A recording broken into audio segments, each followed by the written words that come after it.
大家好，皆さんこんにちは。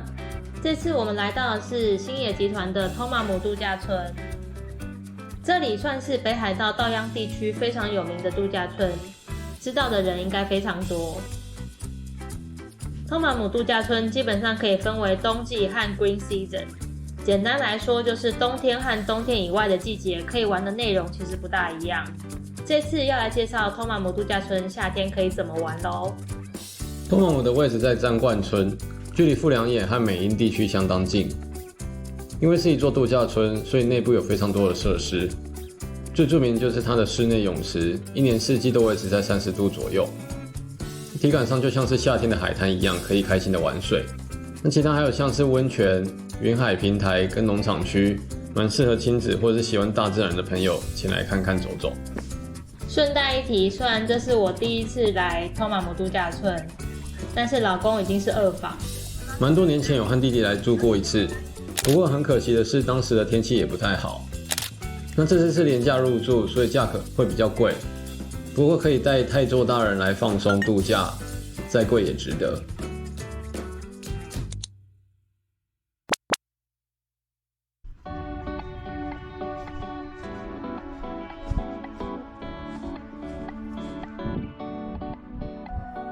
中午吃过成吉思汗烤肉之后，因为还不能马上 check in， 所以我们就来到了托马姆的农场区走走。夏天的话，这边会举办很多活动，不但可以近距离看到很多动物，也可以在这里悠闲的欣赏北海道的大自然景色。毛蛮漂亮的。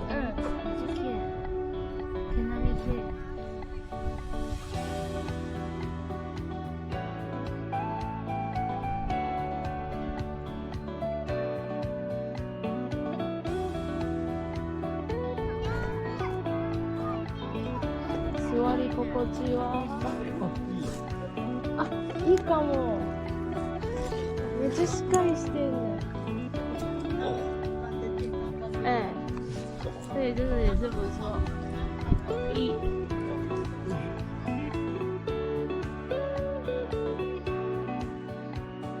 里面还有一区是绵羊睡午觉吊床区。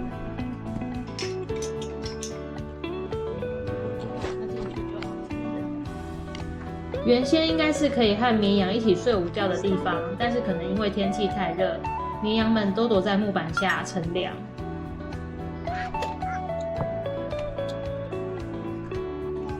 不过躺在吊床上休息一下，其实还蛮舒服的。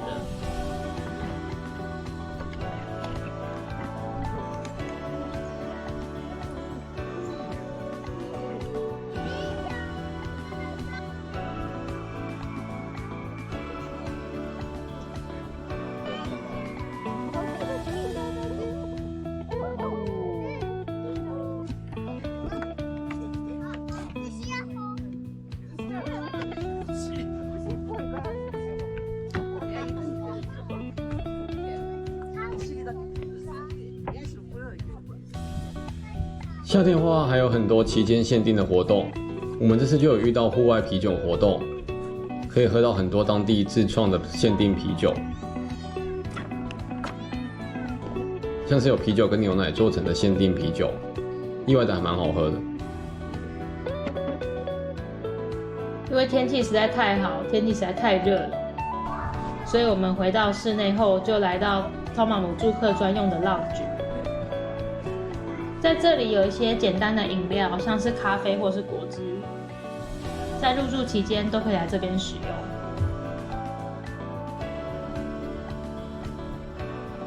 check in 的时间是从下午3点开始。那我们这次的房间是被安排在了 Tower 的第2栋。入住的是最基本的房型，因为是连假期间入住的关系，所以一晚价格要价5万日币。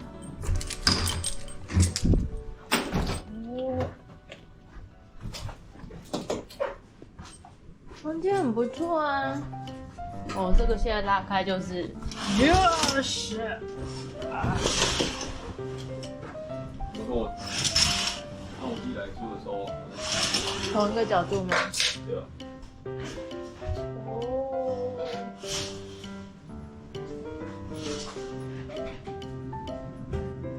赞呢！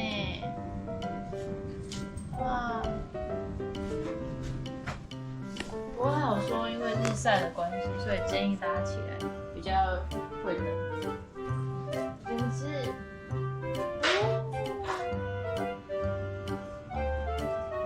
房间里面其实还蛮基本的，但因为楼层非常高，看出去的景色非常棒。客厅和床铺的位置是稍微分开的，而床铺区是采比较日式的设计。需要注意的是，房间里面并没有放牙刷之类的备品，有需要的话可以在一流柜台旁边拿。除了 The Tower 之外，还有另外一区的住宿栋里州那嘞。位置上来说 ，The Tower 的位置会比较在整个园区的中心，但是里州那嘞的房间会稍微比较大一点。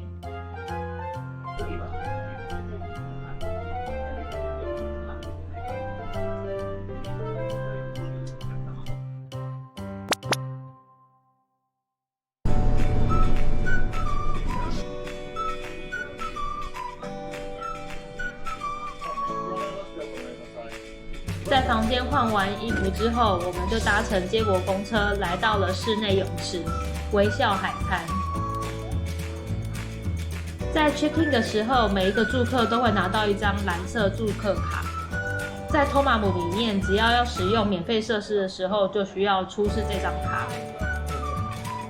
微笑海滩和温泉设施是在同一个地方。如果是住客的话，只要出示蓝色卡就可以免费租借毛巾。微笑海滩最大的特色就是一直维持在30度左右，一年四季，不管任何时候，都会像是夏天的海滩一样。泳池里面还有造浪，非常适合小朋友玩。不过泳圈需要付费才可以租借，想要省钱的话，可以自己带过来哦。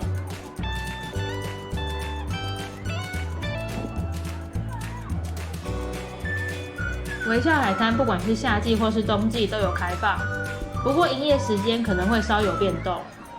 官网上其实有说明，原则上只要托马姆有营业的话，微笑海滩就会开放。火锅一公，我的智慧锅，36度，最深部有到80公分。我单美女。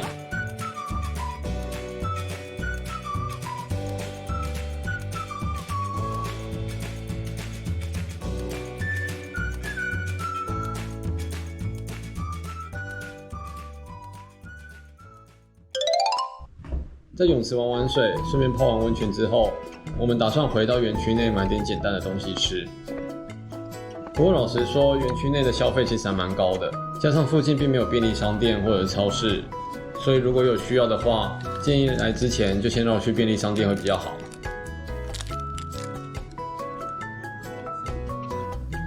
傍晚的时候，我们来到 Hotaru Street， 托马姆里面餐厅其实选择非常多。在这一区的话，餐厅的种类有蛮多可以选。虽然整体价位上偏贵一点，但在托马姆附近其实也没有什么地方可以去吃饭，既来之则安之咯。最后我们选择的是意大利餐厅，因为来用餐的时间比较早，所以并没有排队就可以马上入座。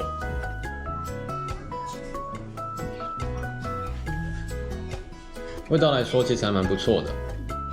人数多的话，也有比较大的座位区，整体还蛮推荐的。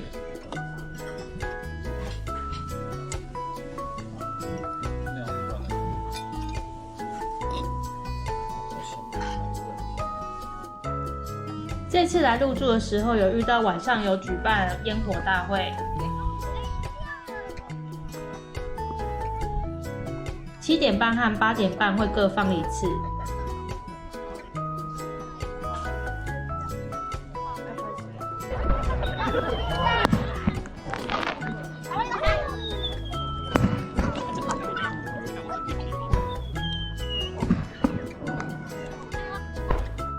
虽然烟火并没有很多发，一下子就结束了，但整体的气氛还是非常好哦。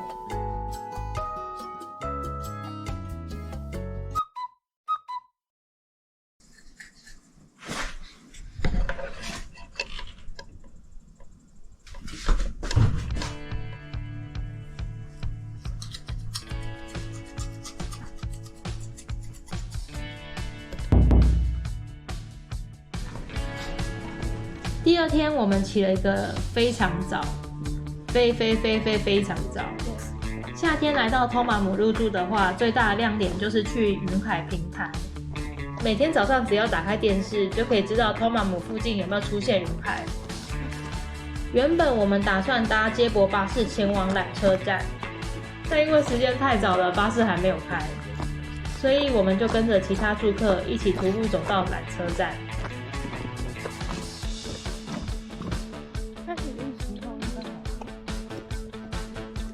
原本以为我们已经非常早了，但走到缆车站的时候才发现队伍已经大排长龙。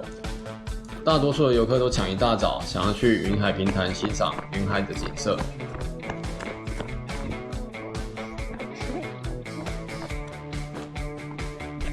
不过还好缆车的数量蛮多的，并没有等非常久。要记得搭乘缆车的时候，也要带着蓝色住客卡。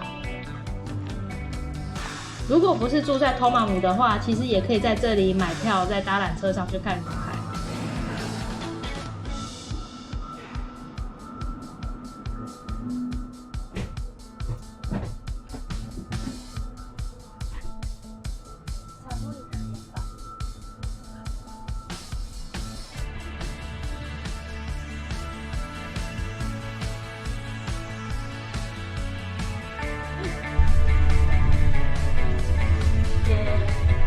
现在天气看起来老实说没有非常好，没有雾雾的感觉啊！牛回来了，牛！我看到那个牛，这它真的看起来蛮神秘的，就是云海中有个双塔。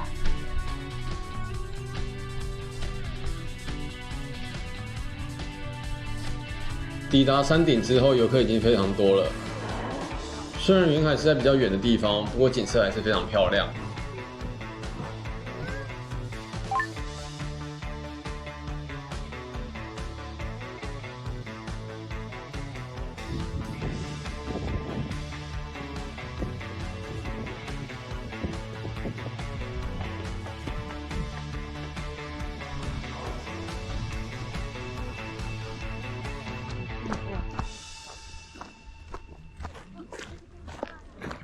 对啊，云海平台除了可以看云海之外，还有一些步道可以健行，再加上有一些有趣的设施，整体还蛮有趣的。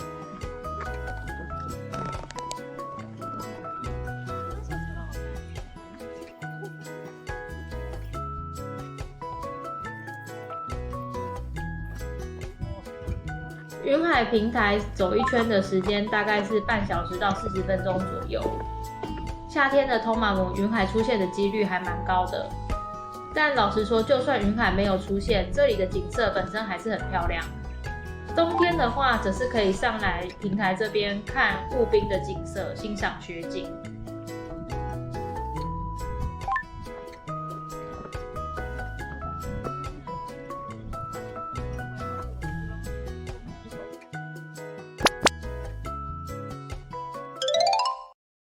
在托马姆入住的时候会拿到早餐券，但是要留意的是，早餐券并不是所有的餐厅都可以使用。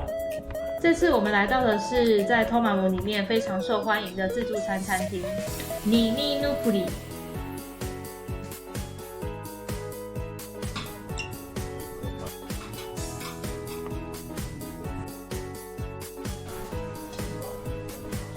它除了菜色非常丰富之外，早餐有著名的海鲜冻，以及餐厅外的景色都非常漂亮。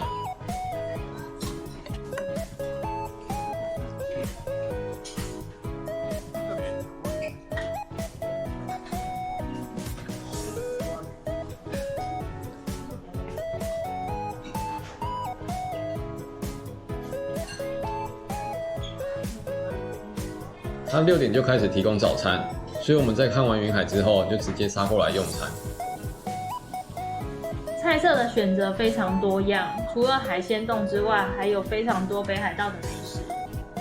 除了日式的餐点以外，也有西式的料理，像是他们法式吐司、意大利面、玉米浓汤等等的，也都非常好吃。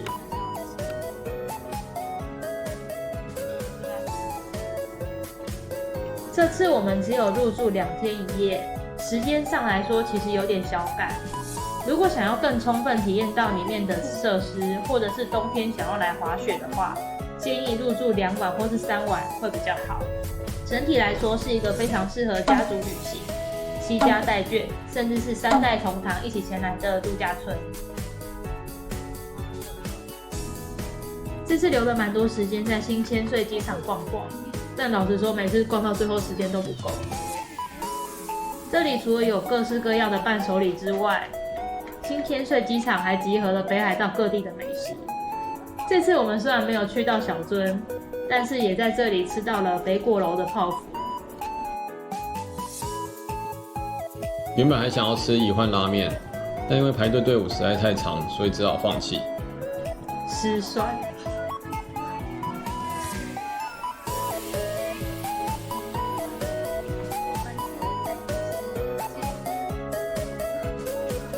暌违1年的北海道之旅，仍然让人觉得非常充实。